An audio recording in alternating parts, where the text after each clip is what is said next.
Welcome to the Guitar Resource Podcast, practice topics for the beginning and intermediate guitarist. Hello, and welcome to this episode. Today we're going to talk a little bit about chord shapes, what chords are themselves, and then how the capo plays into that. So if we have a chord here, like B minor, when we start out, this might not be very easy to play. It may be very difficult.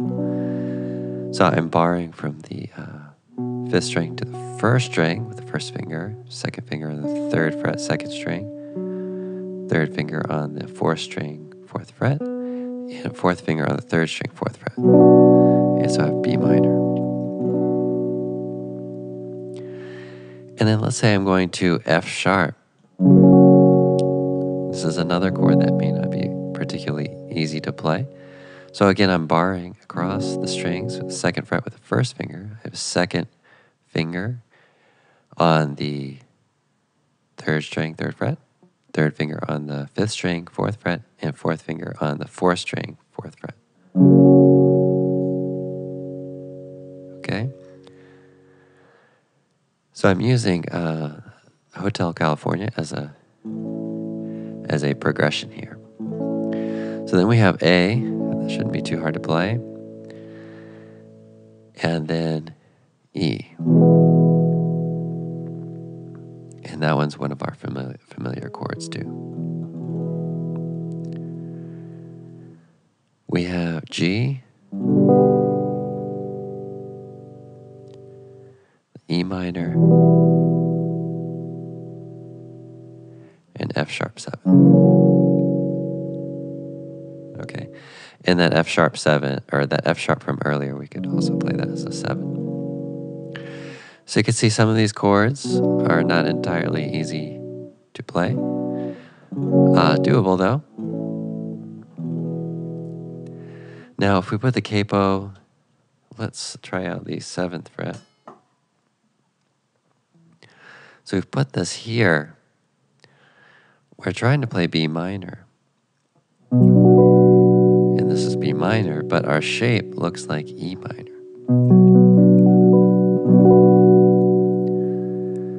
Okay, and then we have the F sharp 7 here. But this is, it looks like the B7 we would normally learn when we're first playing.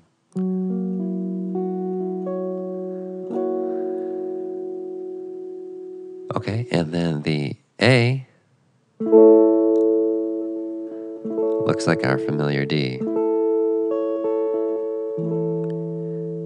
Okay, and if we want to play the E chord, we're going to need to play the A shape.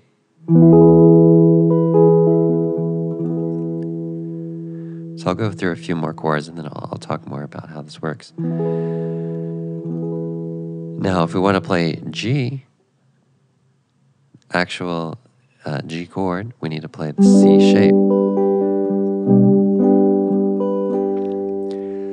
Okay, and then D, we need to play the G shape.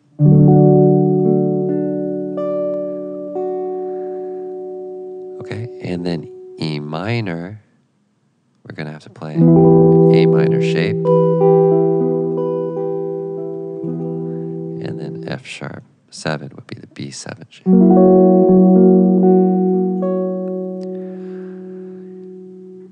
Okay, so how am I arriving at that? Well, in one respect, we're transposing in order to make it so we have familiar chord shapes. But actually, we're not transposing at all. So we're turning the guitar into kind of a transposing instrument because we're using familiar things that we call something else, right? Like E minor. Okay, so we're familiar with this as E minor, but the actual chord that we're playing is B minor. Okay, so it's helpful to think about how it looks without the capo as well. So if I'm playing this, notice notice that my first finger is kind of acting as a capo, right? And then if we play F sharp 7,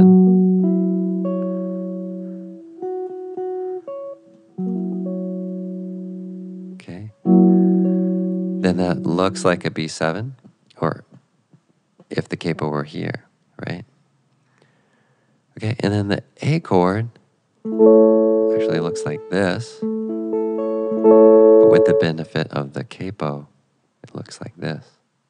So it looks like a familiar D. Okay, and then E, we can play as a bar chord like this. G, we could play as a bar chord like this. Okay, so again, my first finger is kind of acting as a capo there. And then the D,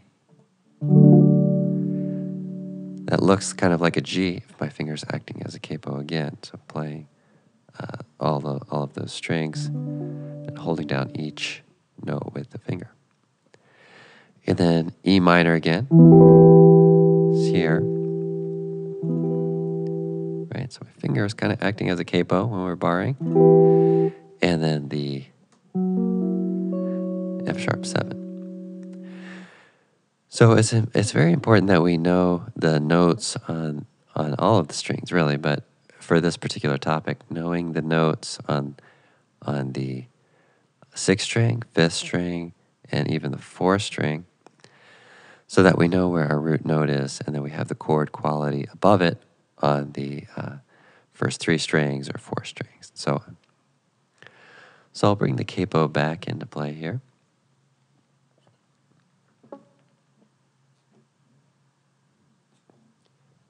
Okay, so this looks like E minor, but actually B minor.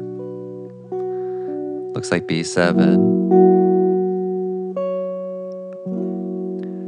but it's actually F sharp 7. And then D shape. And then that looks like, that is an A, but it looks like D. And then the E.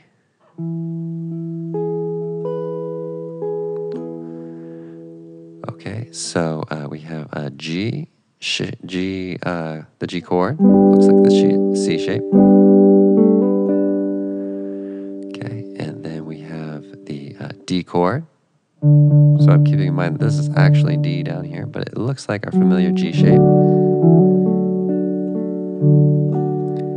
Okay, and then I'm looking for E minor, so I know that this 5th string open on this position is E, and I'm playing in a minor shape. So it looks like A minor.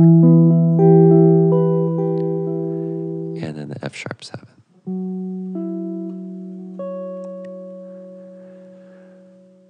Okay, which it looks like the B7. So if you're looking at a piece of sheet music and it says capo 7, for example, then it's going to have the chords listed. If it's written for guitar with a capo in this place, it's going to have the chords listed as they look, right? Not as they are. So it's kind of transposing as far as our finger shapes go, right? So if you're looking at maybe a piece of sheet music and you want to use a capo, but there is it's written without a capo, then you're going to want to think about what the chords actually are. So if something's written as B minor, you would play E minor here. E minor shape, but it's still B minor.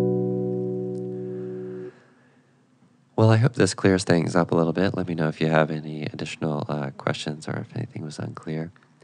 I hope you do enjoy the video. Please subscribe to the YouTube channel. You can follow me on Facebook and Twitter. You can also reach me at guitar-resource.com. Thank you for listening to this episode of the Guitar Resource podcast.